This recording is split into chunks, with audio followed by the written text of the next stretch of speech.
Pemirsa, terima kasih pian masih bersama kami. Berita selanjutnya, Mahabharata. Komisi Pemilihan Umum Banjarmasin telah resmi menetapkan 45 anggota DPRD Banjarmasin periode 2024-2029. Penetapan ini dihadiri Bawaslu Kalimantan Selatan, Sekretariat DPRD Banjarmasin, serta perwakilan partai politik.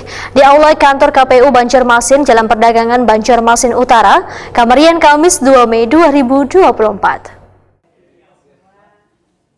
Komisi Pemilihan Umum Banjarmasin telah resmi menetapkan 45 anggota DPRD Banjarmasin periode 2024-2029. Penetapan ini dihadiri Bawaslu Kalimantan Selatan, Sekretariat DPRD Banjarmasin, serta perwakilan partai politik di Aula Kantor KPU Banjarmasin, Jalan Perdagangan Banjarmasin Utara, Kamarian Kamis 2 Mei 2024.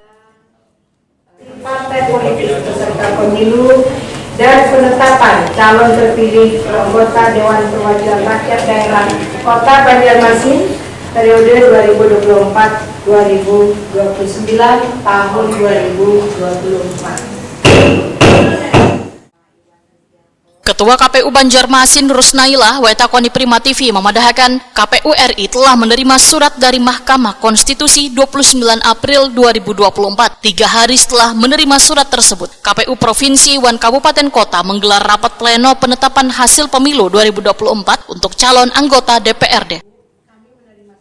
Bagi yang sudah ditetapkan, maka tahapan selanjutnya, ujar Rusnailah, maka anggota DPRD Banjarmasin periode 2024-2029 melaporkan harta kekayaannya, kemudian tanda terimanya diserahkan ke KPU Banjarmasin paling lambat 21 hari sebelum pelantikan.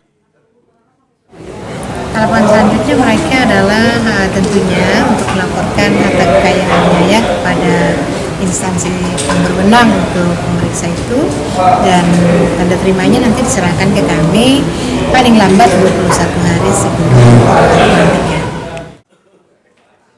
Rusnailah memadahkan calon anggota DPRD Banjarmasin yang terpilih dari Partai Golkar sebanyak 7 kursi, PKS 7 kursi, PAN 7 kursi, Gerindra 6 kursi, Demokrat 5 kursi, PDIP 5 kursi, PKB 5 kursi, Nasdem 2 kursi, Wan Partai Persatuan Pembangunan 1 kursi.